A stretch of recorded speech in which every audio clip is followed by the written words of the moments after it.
national news next. Welcome to the Millichap sale with fabulous store-wide reductions from beds and flooring to sofas, cane furniture and accessories, rugs, pictures, mirrors and wallpapers. Friendly help and advice as always. Don't miss the Millichap's of Ramsey sale. Now on! Further afield, the UK Prime Minister says he hopes we'll be past the coronavirus pandemic by the middle of next year. Boris Johnson has warned there are tough times ahead and has urged people in England to get a flu jab as the government expands who is eligible for one. And Death in Paradise has begun filming again with social distancing, masks and temperature checks in place. Meanwhile, the first episode of a pandemic hit Coronation Street will be on our screens tonight. Manx Radio News at 3 minutes past midday are next at 1 o'clock. In the meantime, you can keep up to date with the latest by following us on social media or by going to manxradio.com. Summer Edition by Sainsbury's, now in ShopRite's chillers. Straight onto the grill or into the oven. All you have to do is accept the compliments. ShopRite, proudly locally owned. Manx Radio Weather with Manx Glass and Glazing. Garamaya, thank you, Rianne from the Ronaldsway Met Office. No wind warnings at the moment out in the North Irish Sea. On the island, dry with sunny intervals, thickening cloud later. Some rain possibly this evening on a freshening wind in from the south. Daytime maximum is 18 Celsius. Will be wet overnight down to 15 degrees. And Saturday, early rain will clear during the morning. Then a sunny day with a light breeze from the west up to 20 Celsius tomorrow. Very pleasant. And 12 degrees overnight into Sunday, which will be dry and sunny and up to 20 again. High waters at 9 minutes to 3 this afternoon. Low tide 12 minutes past 9. Sunset 9:30. The overnight high tide is 12 minutes past 3 a.m. and sunrise for Saturday morning at 20 past 5. The team at Manx Glass and Glazing are available for email inquiries. Contact them on inquiries@manxglass.com. For home appliances, it has to be Waltons. Samsung and Hotpoint ranges in stock, and we deliver. Visit waltons.im. That's waltons.im. Or call 611 711. Why wait when Furnitureland has a huge selection available for immediate delivery? 3-piece suites, dining and living room furniture. And check out the first floor selection of amazing beds too. All from Furnitureland, Carpetland, West Street, Ramsey. Cowley Groves offer free post-lockdown property advice and assistance island-wide. With super competitive rates, high-quality video marketing, unrivaled social media presence and on-call 24-hour professional service. Call 625 888 today. Air Mowers have moved to Unit 2, Jerby Industrial Estate, with loads more choice all under one roof. Husqvarna Auto Mowers, battery and petrol chainsaws, hedge trimmers, strimmers, mowers and all your gardening needs. Call Air Mowers on 898 589. The Mannin Line with Andy Wint. Furnished by Magic Carpets.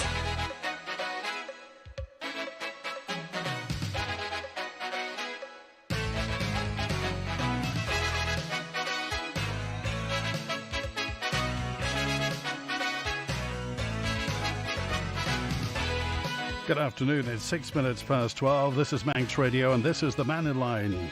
Through to 1 o'clock today, Treasury Minister Alfred Cannan is in the studio. If you want to get in touch, text 166 177, email studio@manxradio.com or call 66 13 68. So no further confirmed positive tests for coronavirus, no active cases. The total number of confirmed cases stays at 336. There have been 7,801 concluded tests, 16 people waiting for results, and no one's in the queue for a test at the moment.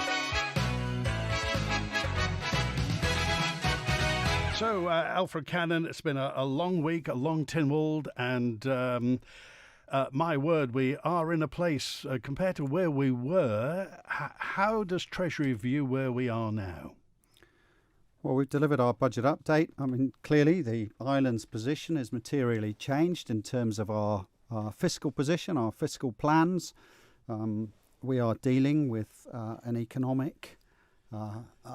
difficult economic situation. I was going to say an economic crisis. I don't think it's a crisis for us, but it's certainly difficult. We are very cognizant now, recognise very much that there is a lot of global pressure around. You can see a lot of the the facts and figures that are coming through from the UK and more broadly across the world. There is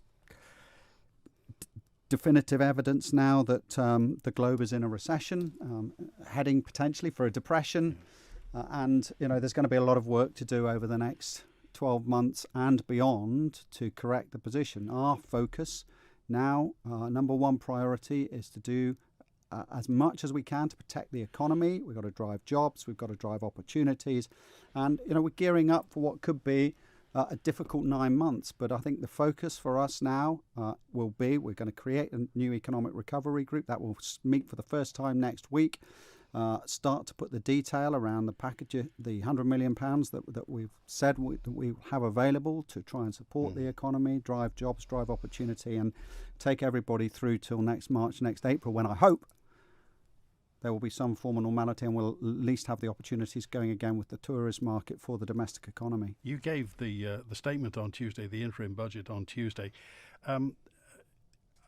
Were you driven by events, or how much latitude did the department have with the situation you were presented with? What I'm trying to say is, the situation that's come, the crisis, or if you like, the financial straits we find ourselves in now, is what you're doing the only game in town? There's no other way to stimulate the economy.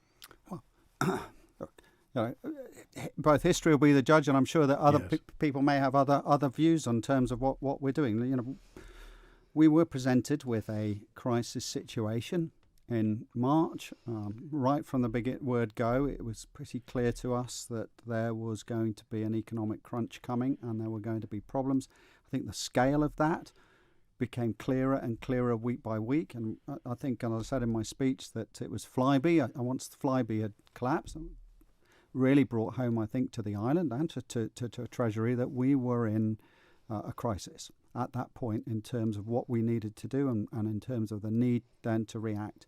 I think, broadly speaking, we put together in a very short space of time, and a tremendous amount of work went into designing and putting those support schemes in. I think the package of support schemes that we brought forward in crisis mode was both the right package, covered most of the bases, and together with the support schemes that we brought forward for individuals as well, inclusive of those, has taken us successfully as we can through the crunch period of everybody being at home, through the health crisis, and back out the other side to a point where large parts of the economy now are functioning, but we still have critical areas that we need to focus on, and that's addressing that, how we address that, how we now redress the balance in terms of the fiscal position, because we have spent significant sums of money, as I outlined in the budget, income projections for this year in terms of where we were expecting and what we're now expecting are up between 120 to 190 million pounds less. So, there's a huge amount for us to tackle and get to grips with as we move forward. And, in terms of designing solutions, we're working on what we think are the best solutions at the moment. But we're listening as well. We're listening to various groups and we're listening to people. And some of it, we're hoping to act in the right way and take the island forward with leadership. But I also accept, because of the way this crisis is playing out in terms of the global health crisis and in terms of the way the economic situation is playing out, that we may at times have to be reactive. So there's a huge amount for us to do. I think we've put the right structures in place. I think we've announced the right funding levels.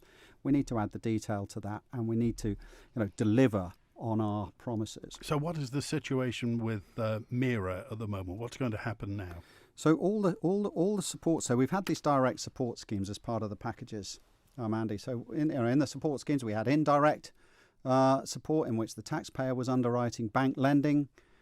We've brought a new bank loan, guarantee loan out, which is 100% taxpayer backed, so businesses can have access. There's effectively two loan options there for business to access capital. We are going to continue in some form with the direct support, but predominantly now that is starting to phase out, and the MIRA is a direct support mechanism. There was no means testing to MIRA.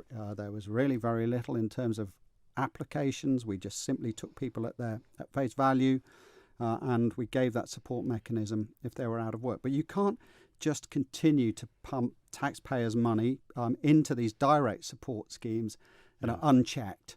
We have to find mechanisms to see through what's effectively going on underneath.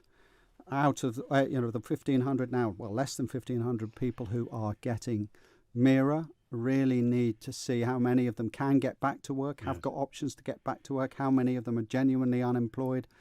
And those people who are unemployed now need to transition onto our unemployment benefit so that we've got a RIC on it, if you like, understand people's situations, and then can get the support to them that they need to try and find opportunities. So we have, I mean, for the Isle of Man, it's fairly eye-watering, 1,100 or so people out of work. How many do you think that will get down to? What do you think it will shake down to? Well, we when I first came in, I mean, bear in mind in 2011, I can't remember the exact figure, but it's about 12 or 1,300 people were unemployed at that point on effectively the back of the financial crisis in 2008. And it's taken us, 6-7 years to bring that down. And we did. We brought it down incredibly successfully, particularly the period 2016 to basically now. We've taken that down to 400 people, and effectively it was hard to get that figure any lower. That was a record low. Clearly it's jumped back up again now. Clearly we recognise we're going to have sectors, the tourism, travel, hospitality sector, which is effectively hardly funcking. We've got to find ways to try and support those businesses and get opportunities through. And of course, part of the point is alongside those 1,100 people who are formally registered as unemployed, I now need to understand from the 1,500 or so who are on the MIRA, how many of those people are genuinely unemployed. And we need to sort that out. And that's why MIRA is slowly but surely coming to a halt and will finish in September. And we're going to have to we'll then genuinely see where the core unemployment is. And that's how then we need to tackling that with the sort of range of options that we've delivered in terms of what we think will be necessary for us to bring forward, both in terms of employment opportunities, direct training opportunities, and government investment to drive jobs and opportunity for those people. Talking about the coronavirus business working capital loan agreement, that's Conister are helping with that, aren't they? Yeah, that's £10 million we've put up as guaranteed money. So the easiest way for us to get money in is through the existing lenders. They're in the best position to understand and assess viability of businesses. So that is the backstop, if you like. So any business, first of all, my recommendation is go to your existing bankers. There's 80% who are all on board for an 80% government underwrite, if you like, for any lending. But they've still got to lend that to a business who has a viable future in front of them. We can't just lend money if the business is not recoverable. And presumably the business owners will know whether it's a going concern. That will be a judgment for both the business owners clearly and for the bank and their credit committees. So what we've said here is that absolutely that first stop is the bank, and then beyond that, if the business, for whatever reason, the bank whose criteria is probably going to be slightly stricter, and that business owner feels actually this is not the right decision, I know that I can make this work, then that option with Conister, which is a new scheme that we've designed, as I said, 100% backed, will give the first year interest free in terms of the lending, is there. So, I think we've put in place that option for business. And of course, that's not to say businesses cannot still get grants to develop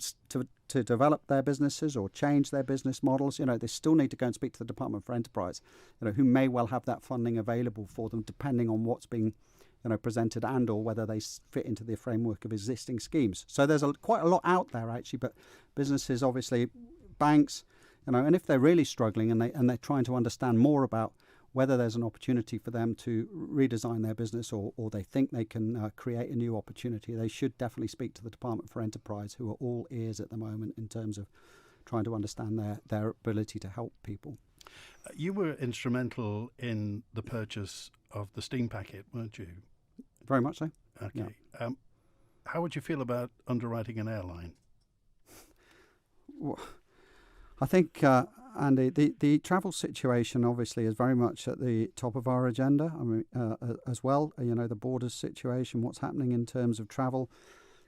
Clearly, I think the island is in a good position having its own shipping business. It makes sense to have that security. There is only room for one shipping business. We've basically fulfilled 2 routes. It's a much simpler proposition than it is when it comes to air travel. Everybody accepts that buying the steam packet was the right thing to do, and it took a whole section of tension out of COVID. It meant we never had to worry about an owner somewhere else in the world owning the boat and the freight and what have you, and knowing that it was owned on the Isle of Man was a tremendous morale booster, I think. Well, it allowed us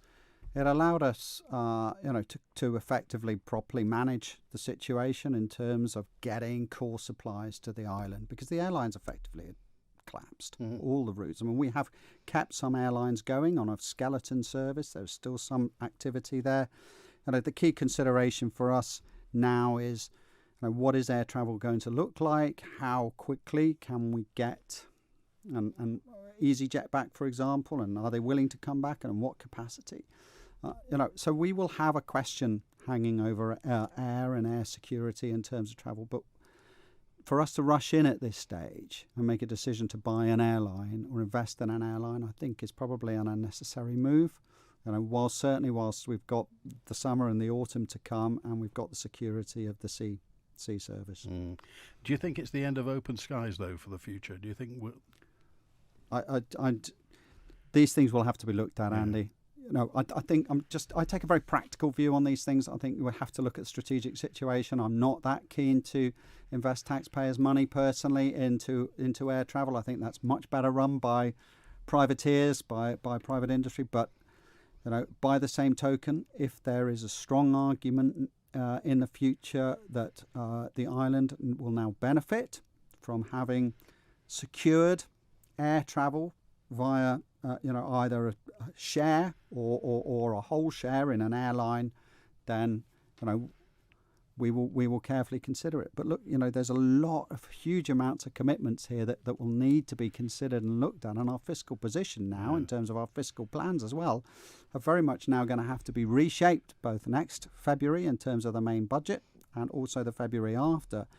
Clearly, when there'll be not only will there be a new parliament, but there's going to be an ongoing need to readdress the balance or the fallout from the shocks that have happened as a result of COVID. Situations change all the time, obviously. So where the finances are concerned, how easy is or how difficult is it to have a strategic view of where we're going to be in 3 months' time, because things may change? Well, I mean, that was primarily the purpose of bringing forward the budget update, so that we could paint the picture as much as we could, get some control over where government spending was in terms of what was happening with departments. And you'd see in that budget update, we've allocated an additional £25 million because departments have not got the income coming in that they were expected to achieve.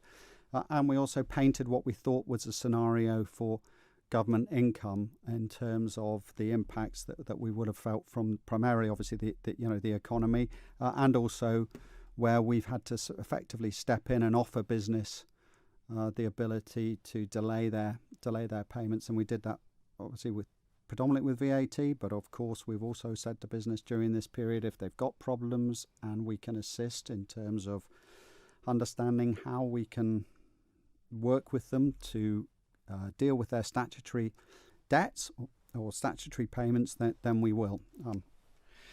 Did you ever consider, as a note in just saying, did you ever consider raising the top rate of tax? Because obviously there's not much we can do with indirect taxation with fuel duty and VAT, but we can affect our own personal taxation rates. Was there ever a thought that income tax would go up on the island? First of all, fortunately, we do have substantial assets that we are dipping into. So from a cash flow perspective, we've got the funds available, and you will recognise that I have sought Tynwald approval, which has been given to arrange effectively an additional £250 million of cash availability, which will stop us having to cash in investments that are potentially at the moment undervalued. Yeah. So from that perspective, as it stands, we've got the cash to deal with this, and I think with the economy back running and the money flowing, we're okay. So, and now is not the time, I think, for knee-jerk reactions. Certainly don't want to be taking either austerity actions if we can avoid it, or do we want to be taking increasing taxation on a knee-jerk? I think we can get through this period. If we can sensibly get through to February, we will have a greater understanding as each month goes by what the fiscal position is looking like, and then we will have to determine a new fiscal strategy going forward. And taxation will certainly be part of our considerations. We promised a new economic strategy for the island, trying to work out where we sit internationally, both from a taxation perspective, but also what other challenges are facing us and what opportunities we should be seeking to do. And taxation is very much in the mix. But if possible, the island, we want to keep taxation low because the island is built around that. And that's what I think has driven the island very successfully over the last few years and will continue to drive the island forward as successfully as possible. As you say, low-tax jurisdictions, there are lots of them around the world. We have to maintain our position as a low-tax jurisdiction, do you think? I do, but I also think that we need to be prepared to consider our position. There's a lot of pressure on low-tax jurisdictions. Again, as a result of this crisis, you will see the reports coming through, certainly the newspapers, but behind the scenes, we're well aware that discussions are ongoing, and there is this attention once again, floating around international jurisdictions who seem to be pointing fingers and saying, actually, we need to gather in our resources, and we feel that a lot is being lost, offshore. Now, I think the island's position, I've gone through this a number of times, but I think the island's position in terms of our recognition, our signing up to the taxation standards, our adherence to standards, the progress that we've made, everything we've got in place. Actually, when you start examining it, we are normally come out incredibly well. But nevertheless, those pressures are there, and we need to examine it moving forward. Do you think the COVID-19 crisis may bring that whole, basically going through the same hoops again, the whole point about low taxation jurisdictions around the world, of course, as well, and the Isle of Man has historically met every criterion. Yeah, well, and that's why I say we need to to examine this position, our strategic position moving forward from an economic perspective. That's something we're going to do in the coming months, and taxation strategy will be very much at the heart of that. Okay, we've got a message for you now, and let's see. It's sir, your message, sir. Hi, I just wondered if you could all ask Mr. Cannan when he's on the Mannin line about this furlough thing. About how long it lasts for, because a lot of the businesses aren't really back to normal yet, and it's going to take quite a while for them to get back up to normal. So, has he made any plans, and for which sectors he's made plans for, to extend this service? Thank you.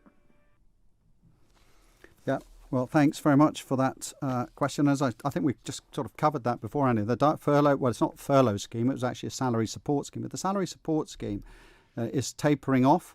The only areas really with advantages are going to be in tourism and travel. The majority of sectors will find that the salary support scheme will taper off in July and August for them, and I would urge everybody involved in those sectors to check the specific details on the website, and we will slowly but surely bring that or taper that scheme down. Actually, we did a survey of 400 businesses before we made this decision, and the vast majority of businesses that we received information from were actually back to trading as normal. Their turnover was normal. They were expecting turnover to stay as normal and was going to be better or increased. So there is actually evidence that is coming through to us that the businesses are operating in a position that they were pre-COVID.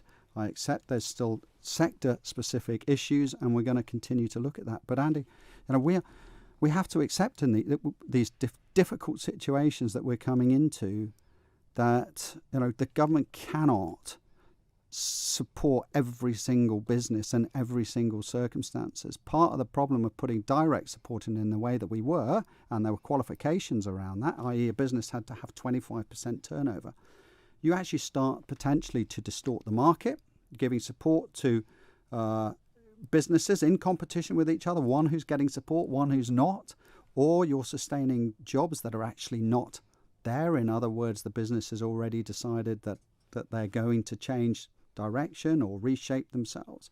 So there's a number of issues with the kind of direct support, and eventually people just get hooked on that. And not every business is the circumstances that COVID has brought about and the position that they're in now is not all solely down to COVID. In other words, there was quite a lot of weakness in the marketplace before, and these are very difficult decisions that we're making, but the decision has been made that you cannot just pay broad-based salary support or mirror without getting much more specific and being much more targeted in terms of and how this money is being delivered into the marketplace. But the one thing I would say to everybody is that if the situation took a turn from the worse, these schemes can be turned back on. But let's hope we don't get back into a situation where we are effectively sending people back home to try and protect health. 28 minutes past 12. Your Treasury Minister, Alfred Cannan, MHK, is on the Mannin line today. And if you want to get in touch, lots of messages in, which we'll come to in a few moments' time.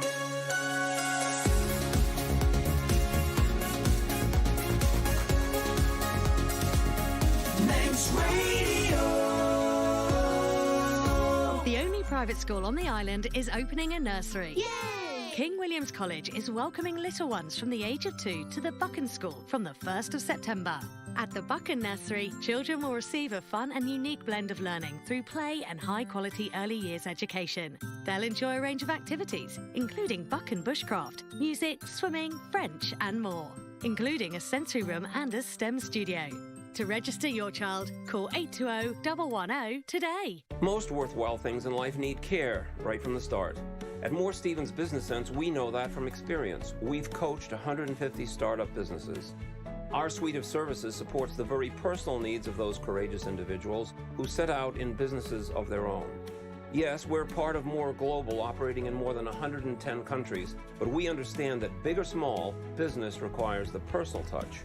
Trust us today to take it personally when you call on 66 2020. What's too hot in summer and too cold in winter? Your conservatory. Well, now, Phoenix Windows can convert your conservatory roof with a solid, lightweight insulated roof to turn your conservatory into a room you can comfortably use all year round. Phoenix Windows for free estimates, free surveys, bespoke made-to-measure windows, guaranteed work, and all-island coverage. For your free, no-obligation quotation, call 816628 or visit phoenixwindows-iom.com.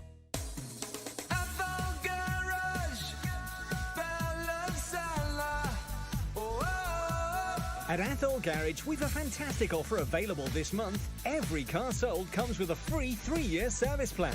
Yes, you heard that right. 3 years free servicing. Visit our showroom or athol.im. Find us on Facebook or call Athol Garage, Balasalam, 820082. Welcome to the Miller Chaps of Ramsey Summer Sale, where you'll find fabulous reductions throughout the store. From beds and flooring to sofas, cane furniture and accessories, rugs, pictures, mirrors and even wallpapers. Plus, the friendly Miller Chaps team are here as always with a warm welcome and expert help and advice when needed. Don't miss the Miller Chaps of Ramsey Summer Sale, now on. Creating a home where you'll love to be. Miller Chaps of Ramsey.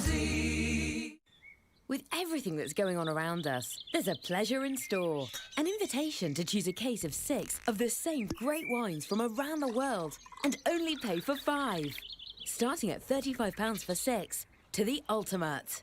Choose selected Sainsbury's Taste the Difference wines, Prosecco, or even the finest champagne. Indulgent? Well deserved, I'd say. the 6 for 5 summer wine offer at ShopRite and WineRite, proudly locally owned.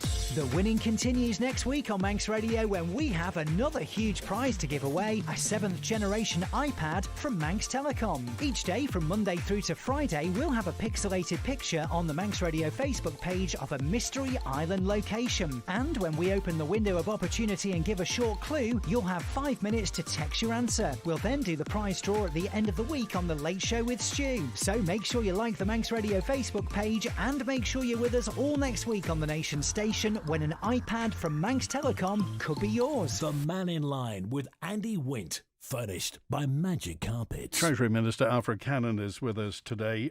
So we're trying to create new jobs, Minister, and re-specialise the workforce. Are you confident that the island's labour force can reskill and move? If some jobs disappear, as some may do, as you say, if there were some companies that weren't functioning financially before COVID-19, if they disappear and the workforce has to reskill, how do we reskill them? So this is all part of our outline plans for our economic recovery. We're very conscious that unemployment levels may rise, and in the plans that we've got and going to be driven through the Economic Recovery Group, we have plans to reskill and retrain up to 1,000 people. We will do that a number of ways. We can do that through school and through UCM. We can do that through offering different training courses, maybe digital skill training for people who may be lacking in those areas. And we can also do it directly with businesses. So there's a number of options for us. We've got to add detail in that area, Andy. But we're not sitting still. Not only are we going to be looking at that area in terms of opportunities, we are going to we've brought forward a number of government projects. So far, £900,000, but there's millions of pounds being spent in capital infrastructure projects, and they will provide opportunities, particularly for those in the construction industry and areas directly associated with that. We're also going to work hard to make sure that the economy is being promoted as much as possible, and we will consider what measures can be brought in to encourage people to spend their money locally, but also make sure businesses are being promoted properly. And not only just our local businesses, of course. I think David Neeshaw from RL360 was saying the other day that we need to get out there and promote the island, and we mustn't take our eye off the ball from that, because I think we're in many ways, despite all the negativity, there's also lots of opportunity out there, Annie. And the island is a safe island, an island that is moving towards a wholesale inclusive digital environment, and an island that's moving towards a carbon neutral, zero carbon environment with the Professor Curran report and the opportunities we've got to develop that. So there's lots of opportunity that we can make happen. We've also got to do is balance that out with potentially higher levels of unemployment and making sure that people can get as much opportunity as they can for work and to keep them and their families sustained. What do you think David Neeshaw meant by when he said we don't need the government's help on day-to-day business, we need them to get out and promote the Isle of Man? Which is really what the direction that we are trying to go in now. And I agree with David Neeshaw. What you don't want is just direct government support pouring into businesses if you can help it, because people just become addicted to it and they fail then to adapt and fail to change. We need to give business the framework to succeed, and that's going to be our primary purpose. That's what we've targeted £100 million around doing, is giving everybody as much opportunity for them to get out there, win business, create jobs and create opportunity. Okay, let's go to David. You're live with Alfred Cannan. David. Hello, Mr. Cannan. It's a question about private pensions. In the UK, if you pay into a private pension, you get tax relief, and it's paid into your pension at source. Over here, you get tax relief, but you end up getting the money back in the way of tax relief. Now, over the period of a pension, the tax relief that goes into your pension, it makes a massive, massive difference to how much you get paid out. Not only that, it makes the individual less reliant on the state. So why is there a difference here on the island? David, you'll have to explain yourself a little bit more. Sorry, I didn't quite. A pension in the UK. Yeah. A pension in the UK. I paid X amount in per month. Yeah. And then the government added whatever tax relief was available to me or on that pension, it went into my pension pot for the private pension. Now, over here, if I put the same amount of money into a pension here, I get tax relief, so I don't pay as much tax. So that tax relief ends up in my pocket, which is not where I want it. I want it in the pension pot. Well, I mean, we've got our structure over here. We've looked very carefully at the pension structure that we've got. As you know, we've actually improved it. I think we've improved it in the last couple of years by bringing in the pension freedom schemes, which allow people much more access. I think, pension's quite complex area in terms of the structure around it. We are continually looking at how we can incentivize people to invest into their pensions.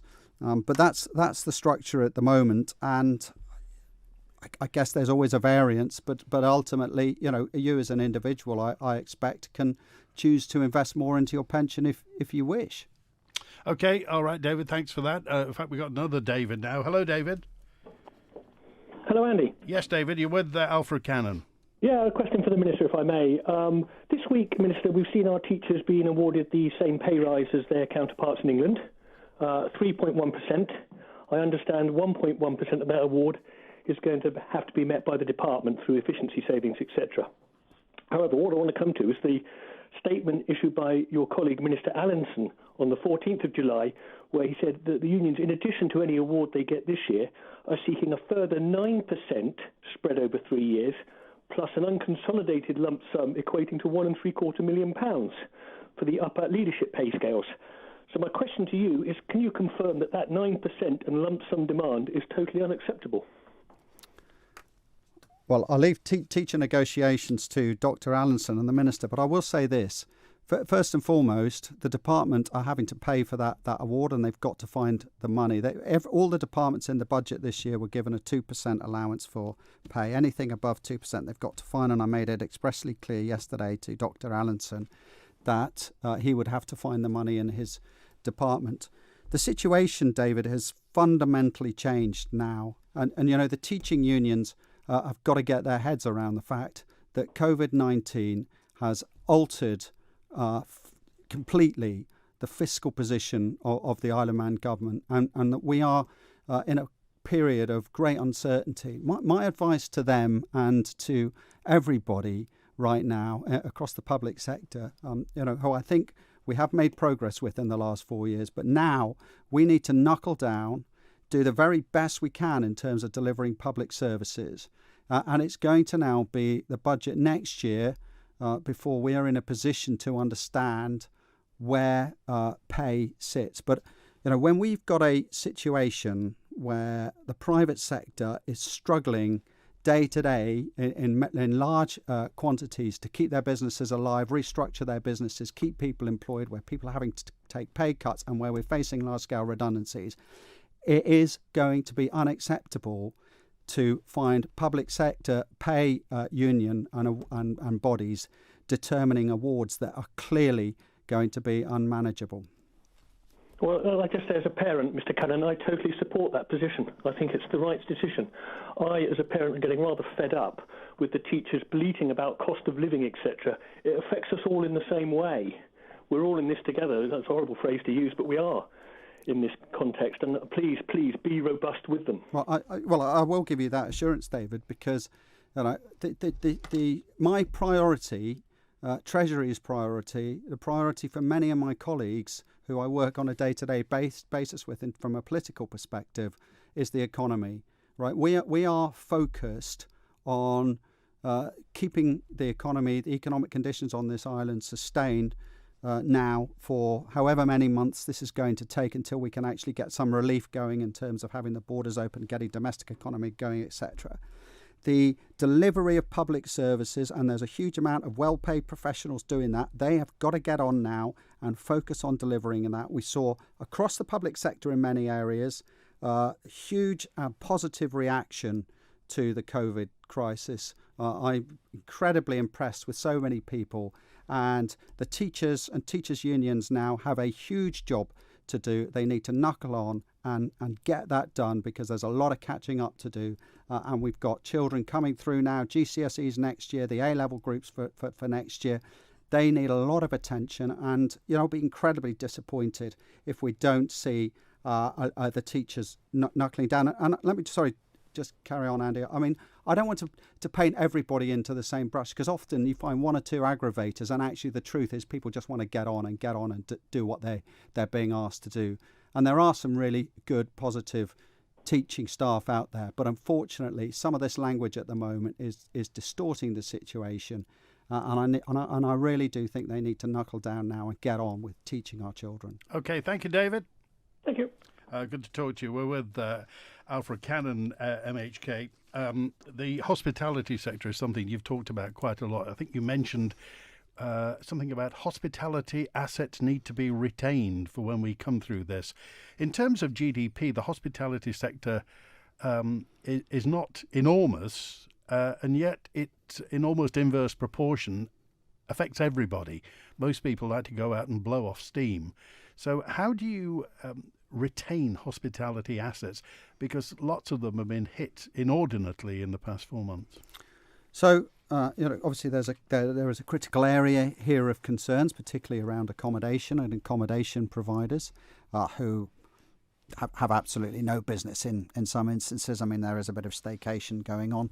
We brought forward the strategic capacity scheme, so that's been their direct scheme, if you like, in terms of input. Predominantly, that's been given out on a pounds per room basis, and we've extended that scheme through to September. We've got work to do now to understand how we can support these businesses through, trying to keep these hotels and tourist accommodation providers intact in some form through the winter. And really, we are just trying to keep people intact. We have to work out alongside that what and how we could protect associated jobs. And we need to be careful that we're not just paying money for jobs that aren't going to be there in next March and next April. And more broadly, as I said, alongside that, I hope to a degree, and I know the restaurants and pubs and things have found it very hard, so their support schemes are going to continue for a little while. But again, we're going to need to look carefully at that sector. And one of the principles that we brought forward in the budget update, so we need to be fair. We can't just pick individual businesses here and there. The support's either there for the sector and it's there on an equal and fair basis, or it's not going to be there. And we've said if the market is functioning, even if it's restricted, but if it's functioning on a fair and equal basis, then the direct support in terms of how we're allocated at the moment is unlikely to be made available. So it's going to be tough for our businesses, but those areas that we recognise there is a clear distortion of the market because we, for example, closed the borders, like tourist accommodation providers, then we're going to have to take action or continued action. Alfred Cannan's with us through to 1. If you want to get in touch, you can text 166 177, email studio@manxradio.com, or call 66 13 68.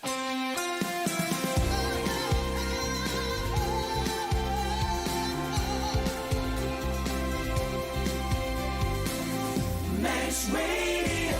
One of the smartest things you'll do today is plan for tomorrow. Plan for tomorrow today. Tiles, bathroom suites, showers and accessories, all at down-to-earth prices. When you visit Paysetter, Harris Terrace Douglas, luxury design at bargain prices. One of the smartest things you'll do today is plan for tomorrow. Plan for tomorrow today.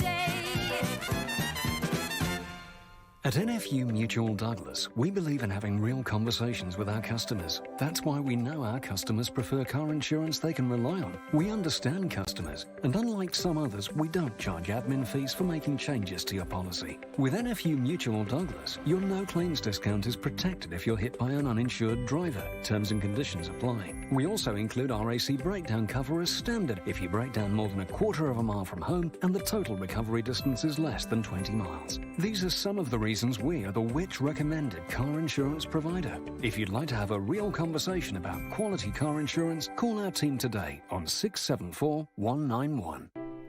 Now more than ever, Manx Telecom is keeping you connected. You can now renew your contract up to 3 months early, which means you can have the latest 4K video calls and better photo quality too, as well as saving 3 months of payments. doing all we can to keep you in touch. Visit manxtelecom.com/here for you or shop at mt.im/shop. MT, here for you. The Pasco's electrical appliance showroom is now open and operating to current safety guidelines. Alongside doorstep deliveries, we can now undertake electrical appliance installations, subject to a risk assessment. If you still can't make it to the showroom, don't worry. Just call 676066 or email pascos@manx.net and we can organise order and payment contact-free. Stay safe from all of us at Pasco's of Tremode, your island's premier electrical appliance retailer. Run a small business or just need more room in the back of your transport? Then visit Phil Shaw Vehicles in Tremode. Whether you're moving tools, boxes, sports equipment, pizzas or even dogs, Phil Shaw has the perfect light van for all your needs. Specialising in vans for over 20 years, Phil Shaw always has a great range of used light commercials in stock with finance available.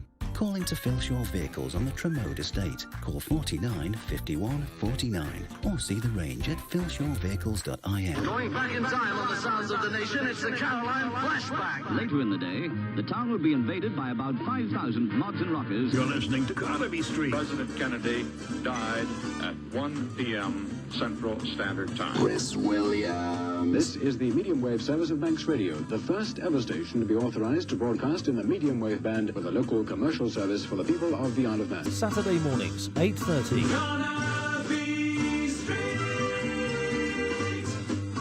The Mannin Line with Andy Wint. Furnished by Magic Carpets. With Alfred Cannan, I've got a note in from Valerie, Mr. Cannan. Mr. Cannan just said that people weren't means tested for MIRA, but this isn't true. Some people never got anything, and those that did were means tested to show that their NI was paid up to date. Lots of people had to pay their NI, which is fine, but then weren't paid any MIRA from April the 22nd until they pay their NI. This was wrong, as NI was to cover up to April the 15th. So in fact, it was was paid, should have then meant people were due to it from lockdown. We lost 5 weeks MIRA, and now we're going to be losing more, says Valerie. Well, clearly that there have been some individual circumstances where people didn't have up-to-date national insurance contributions, and that caused a bit of an issue in terms of... And that was the rule. That was the rule. Everything had to be up to date. We were paying out of the national insurance account. That is a public fund. There has to be a level of responsibility on the individuals to pay their national insurance contributions. I think there were 1 or 2 cases where people hadn't paid national insurance and were expecting money to be paid out, and we had to sort those issues out.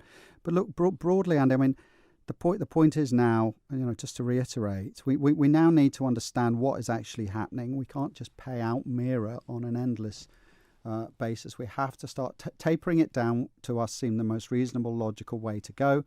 And to help people get back into work who are on MIRA, and or if they're genuinely unemployed, then they need to now to move or consider moving across to job seekers allowance. And let me say, job seekers allowance can also pay in circumstances, albeit there are different add-ons for job seekers, but that by itself can pay over £200 a week, depending, as I said, on an individual circumstances. So. But we don't, again, support schemes, these direct support schemes, absolutely necessary at the time, absolutely necessary through the crisis. They've held things together. We are back operating in our bubble. And what we don't want to create is a dependency which is effectively really not healthy for society, but also potentially is not providing value for taxpayers' fund, and that's why we're going to focus with this £100 million we've put aside in generating the economic conditions to help our businesses succeed. I'll just run through some messages. We'll just pick up as we go. Fran said to the Treasury Minister, with the money for the 9% teachers' pay rise coming from existing budgets, does that mean fewer nursery nurses, ESOs, cleaners and ancillary staff? A message from John said, well said, Mr. Cannan. Everybody needs to knuckle down, keep up the work of protecting taxpayers' money to pay for essential services. And another note that just says that a lady is a nurse who sent a message in. She's been sent into COVID areas in hospital during the peak of the outbreak. and has been ill with COVID, still not well with various problems, wanted to know if she should be entitled to 100% pay off of her pay while still off. Let's go with the education one, the 9% coming. First of all, this is just demands or positions that are being put forward by unions. There is no 9% that is being agreed to, and I doubt, I can't speak for the Education Minister, but I doubt sincerely that he's going to be anywhere close to agreeing that. They've had a pay rise. In the circumstances, I would take the 3.1% and I would get on now and concentrate on delivering, as I said, the service that we all expect for our children. Just moving forward, I don't know that individual circumstances in terms of the nurse case. And there was one other you put there, Andy, for me. Sorry. Let me see. There are so many. I'm racing through them all here. What you said was right. Everybody needs to knuckle down and protecting taxpayers' money for essential services. I just want to pull you back to the teachers, by the way. So I think to paraphrase what you were saying was COVID-19 means this is a new book. This is a new leaf with public sector workers. What you're saying? Well, absolutely. I mean, everybody on the island recognises that circumstances have changed, or at least they should do. And the interim budget set it out starkly. It certainly set out that we fiscally can manage the position, and we were taking prudent steps to do that, and we've still got to do quite a lot of thinking about it. But we are absolutely not in a position to start giving taxpayers' money out or in any circumstances unless it is delivering now. As I said to you, the primary focus is economy, unless it is delivering absolute benefit and, of course, delivering core services. So, we will, until we get to next February, we will not be in a position to determine a new fiscal strategy and vis-a-vis how things are going to be managed. And I just go back to my point, Andy. Everybody has to recognise that when we are in an economic situation such as that we're in, when people are potentially losing their jobs, when businesses are starting to have to sort of readjust their positions and need every ounce of support just to keep going, then it was fundamentally wrong for the public sector to be determining that they need pay increases. The teachers have got a rise. I think that's their position they should adopt, and now just get on and concentrate in delivering it. And just, I'm sounding harsh, but I just want to be clear. I know there's been some excellent work undertaken in some areas, but across this crisis. But the variance in performance really needs to be addressed. And I know Dr. Allinson is keen to try and find better ways forward in the future. Okay, finally, we've got about a minute left. You mentioned in the budget update, digital, green and safe future. Mm-hmm. Can you just give us a quick minute on what you mean by digital, green and safe? Yeah, well, it's obvious. I mean, we've seen very, very clearly the benefits of digital, the power of our ability to communicate via the internet now. So we need to build on that. We're going to build up people's ability and capabilities, and we need to roll out the high-speed broadband fibre we promised. In terms of green, I think very clearly now the green agenda moving towards a carbon neutral, carbon free, zero carbon is a critical priority. The world is very much on board with that. But more than that, it can help now generate economic opportunity and a new way forward. And that's what we're going to be focusing on, and to help provide jobs. And a safe island, I mean, very much, we're operating in a bubble, free, COVID free.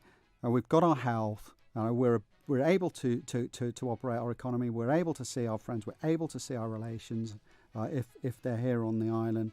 That's worth its weight in gold, and is surely a recognition of what a lot of people have been saying for a long time about the benefits of living on the island. We need to maximise that in terms of our attractiveness now for business, for jobs, and for people to come here. Thanks for being with us today. Appreciate your time. Thanks, Andy. It's been a long Tynwald week this week. Treasury Minister Alfred Cannan, MHK. If you've got any thoughts on that, by the way, we can take your messages right throughout the weekend and place them back on Monday. Call the answer phone on 682-631 or email manninline@manxradio.com. Mannin Line's back Monday, 12 midday. Looks like it's a nice weekend too as well. Enjoy it.